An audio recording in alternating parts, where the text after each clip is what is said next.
যদি আমি কাচ্চি খেতে বসে আমি 5 প্লেট কাচ্চি খেতে পারবো না। তাহলে আমার একটা মিনিমাম আমি আমার লাইফে আমি একটা মিনিমাম চাওয়া আছে যে আমার একটা বাচ্চা কাচ্চা আমার বউ পর্দা করে, আমার বাচ্চারা পর্দা করবে, মেয়ে পর্দা করবে, ট্রু পর্দা করবে, তাদের একটা গাড়ি দরকার। BMW দরকার নাই, একটা টয়োটা করোলা হলেই চলে, কিন্তু পর্দাটা যেন মেনটেন, এইটুকু হলেই চলে। এর বেশি তো আমি 5 প্লেট কাচ্চি খাইতে পারবো না। বাকি সময়টা আমি পারপোজ অফ লাইফ, আমি মারা যাবো, আমার কিছু দক্ষতা আছে, আমার কিছু, এই পারপোজ অফ লাইফটা আমার কী হবে? আমি শুধু টাকাই উপার্জন করবো? আমি ঢাকা থেকে যখন চলে গেছি তখন আমার ভালো ইনকাম ছিল। আমি দেখতেছি আমি সকাল 9টা থেকে শুরু করে, ঘুম থেকে সকাল 9টা বাজে উঠলাম, 9টা থেকে শুরু করে 12টা পর্যন্ত আমি শুধু টাকার পেছনে সময় দিচ্ছি। এবং এইভাবে করে আমি হয়তো বড়জোর 200, 300, 500 জন এমপ্লয়ি সহ একটা গুলশান 2 একটা লাক্সারি অফিসই হবে আমার, এর বেশি তার কিছু আমি হবে না। ইম্প্যাক্ট আমি ফেলতে পারবো না। বাট আমি আফ্রিকা থেকে 2 লাখ, 5 লাখ, 10 লাখ লোকের সাথে নিয়ে কাজ করতে পারবো, তাদের লাইফে ইম্প্যাক্ট ফেলতে পারবো। মারা যাওয়ার পরে আমার সৎকার জারিয়া বজায় থাকবে। তো এইটা তো আমি আইটি ম্যান আমি এটা পারবো না। আমি শুধু আমার ফ্যামিলির জন্য, সাথে আমার শুধু ফ্যামিলির জন্য উপার্জন করতে পারবো।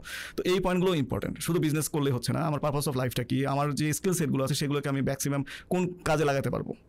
হ্যাঁ, আমি আমার লিডারশিপ যদি কোয়ালিটি থাকে, আমি যদি কথা ভালো বলতে পারি, আমি মানুষকে মোটিভেট করতে পারি, সাথে যদি বিজনেসটা একটা পলিসি দাঁড় করাই, তো এই টোটাল বিজনেসটা যদি আমি দাঁড় করাই এবং এখানে যদি আমি ব্লক চেইনটা নিয়ে আসি, যেটা আমি নিজেও চাইলে, মালিক নিজেও চাইলে, চেয়ারম্যান চাইলেও এখানে ডাটা চুরি করতে পারবে না, এবং গরুগুলো সব অটোমেটিক হবে, ফুল সিস্টেম যদি আমি অটোমেটিক করে যাই, সিস্টেমটা অটোমেটিক হিসেবে দাঁড় করা যেতে পারি, তাহলে সিস্টেমটা আমি মারা যাওয়ার পরেও চলবে।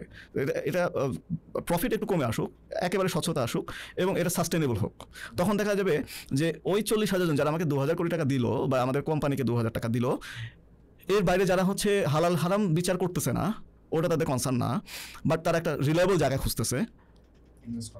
ইন্টারেস্টিং একটা কথা বলি, যেমন আমি ইন্ডিয়া থেকেও ইনভেস্টমেন্ট পাইছি, রাইট?